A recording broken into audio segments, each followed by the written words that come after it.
Selamat datang ke sesi pembelajaran pada hari ini bagi unit 24, berbuat baik selalu. Tajuk kita pada hari ini berkaitan dengan Alice yang baik hati. Sebelum kita pergi dengan lebih mendalam lagi, kamu sediakan buku teks muka surat 79. Kemudian buku aktiviti kamu muka surat 89. Baiklah. Kita lihat apa objektif yang kamu nak capai pada hari ini. Murid dapat mencatat ayat tunggal dan ayat majmuk dengan betul.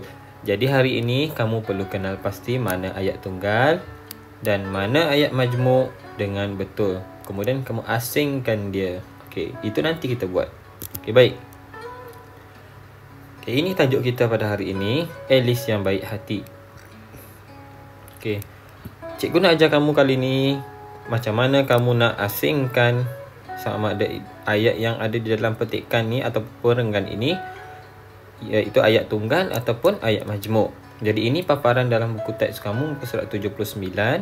Okey, baik, kita lihat gambar dulu. Gambar ni ada ramai ataupun sedang makan di sebuah kedai ataupun restoran. Okey, baik. Untuk kenal pasti ayat tunggal mudah. Awak kena kenal pasti ayat yang satu yang tiada kata hubung. Okay. Kalau dia ada kata hubung, secara automatik dia menjadi ayat majmuk. Contohnya kata hubung dan, kerana dan sebagainya. Okay, baik, itu awak dah belajar sebelum ni. Cikgu hanya ulang kaji sahaja. Okay, baik, untuk hari ini kita tengok dulu petikan yang diberi kat sini. Okay, kita baca. Alice makan malam bersama dengan keluarganya di restoran Kantan. Titik. Okay. Macam mana kita nak kenal pasti ini ayat tunggal ataupun ayat majmuk? Cikgu bagi gambaran yang mudah kepada kamu. Kamu kenal pasti dulu dalam ayat pertama ini ada ke tidak kata hubung. Contohnya, kalau kamu tengok di sini kamu kata ada kata hubung, secara automatik ayat yang pertama ni dia akan jadi ayat majmuk. Okey. Jadi di sini awak rasa ada tak kata hubung? Okey, cikgu baca, cikgu rasa tak ada kata hubung. Bila tak ada, kamu terus tulis AT. Ini adalah ayat tunggal. Sebab dia tak ada kata hubung. Kita baca yang kedua. Di meja sebelah, jiran mereka Puan Siti sedang duduk sambil memangku anak kecilnya. Jadi bila kita baca ayat ni, kita kenal pasti dulu ada kata hubung ke tidak. Okey, bila sini awak kata ada kata hubung. Okey, jadi kita cari mana kata hubung dia. Contoh di sini, kata hubung dia adalah sambil. Okey.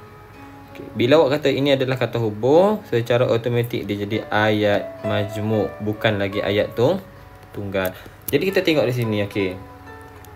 Alice makan malam bersama dengan keluarganya di restoran Kantan. Kemudian di meja sebelah jiran mereka Puan Siti sedang duduk sambil memangku anak kecilnya. Okey, awak tengok cikgu buat. Perkataan sambil ni berada di dalam kotak. Sambil ni adalah kata hubung. Okay, bila dia kata hubung, secara automatik dia akan jadi ayat majmuk ni, AM. AM ni adalah ayat majmuk. Okay, ini adalah ayat tunggal. Berlawan sebabnya ayat tunggal tiada kata hubung.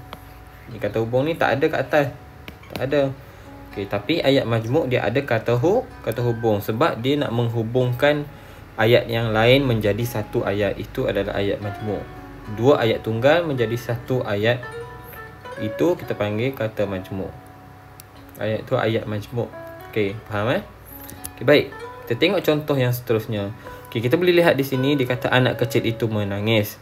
Okey, bila kita lihat ni anak kecil itu menangis, ayat ni ringkas sahaja. Okay, kena pasti dulu ada kata hubung ke tidak. Kalau tak ada, ayat tunggal. Kalau ada, ayat majmuk. Okey, Puan Siti memujuk anaknya supaya diam, tetapi anak itu terus menangis. Dia tidak dapat menikmati makanan yang dipesan. Jadi kita tengok di sini. Okey, cikgu dah buat. Okey, anak kecil ini itu menangis. Okey, ini kemudian dia tidak dapat menikmati makanan yang dipesan. Ini adalah contoh kepada ayat tunggal. Kemudian Puan Siti memujuk anaknya supaya diam, tetapi bila ada kata hubung ni kata hubung. Kata hubung tetapi. Sebab dia nak menghubungkan dua ayat. Yang pertama ayat dia Puan Siti memujuk anaknya supaya diam. Kalau dia tak letak kata hubung, contoh ayat dia jadi macam tu. So, Anak itu terus menangis. Ni ayat pertama, ni ayat kedua. Digabungkan kedua-dua ayat ni menjadi satu menggunakan kata hubung, tetapi inilah kita panggil sebagai ayat majmuk. Ini ayat tunggal sebab dia tak ada kata hubung. Okey, itu cara untuk awak kenal pasti mana ayat tunggal dan mana ayat majmuk. Kenal pasti kata hubung ada ke tak dalam ayat tu. Kalau ada, kata ayat majmuk. Kalau tiada, ayat tunggal. Okey, itu cara untuk awak kenal pasti mana ayat tunggal dan mana ayat majmuk. Okey, baik. Tugasan kamu di dalam buku aktiviti muka surat 79. Okey, dia ada dua ruang di sini. Okey, 5 yang pertama ni adalah ayat tunggal, 5 yang kedua ni adalah ayat majmuk. Jadi, awak kena baca petikan yang diberikan di sini berkaitan dengan berbuat baik, dibalas baik. Jadi, bila awak baca kesemua ni yang dalam petikan ni, awak kena pasti ada kata hubung ke tak? Kalau ada kata hubung, ayat majmuk. Kalau tiada kata hubung, secara automatik ayat tunggal. Itu cara untuk awak kenal pasti. Okay, contohnya cikgu bagi. Okay, yang pertama cikgu kata, ayah membawa Seha ke kedai buku. Ini ayat yang pertama cikgu baca di atas ni. Okay, bila cikgu baca, tak ada kata hubung. Tak ada kata hubung, cikgu pangkah. Okay, bila tak ada kata hubung, secara automatik dia jadi ayat tunggal. Okay, kemudian cikgu baca yang seterusnya. Okay, seorang wanita serta 2 orang anak kecilnya juga memasuki kedai. Macam ni cikgu tak muat kan? Cikgu tulis atas sikit supaya dia boleh tulis banyak lagi. Ayat dia panjang. Okay, mana ayat dia ni?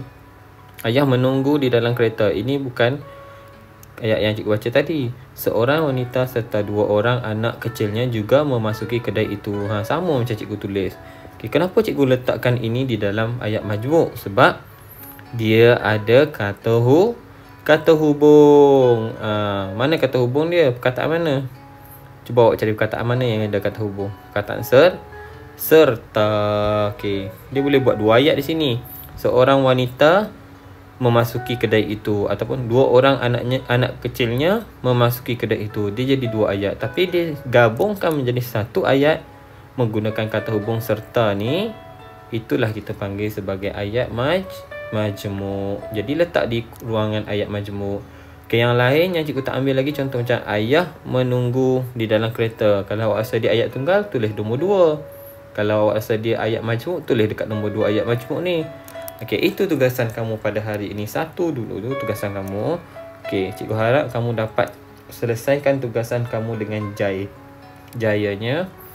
Okey, kenal pasti dulu mana ayat majmuk. Yang selebihnya tu adalah ayat tunggal. Okey, baik. Itu sahaja daripada cikgu. Sekian, terima kasih.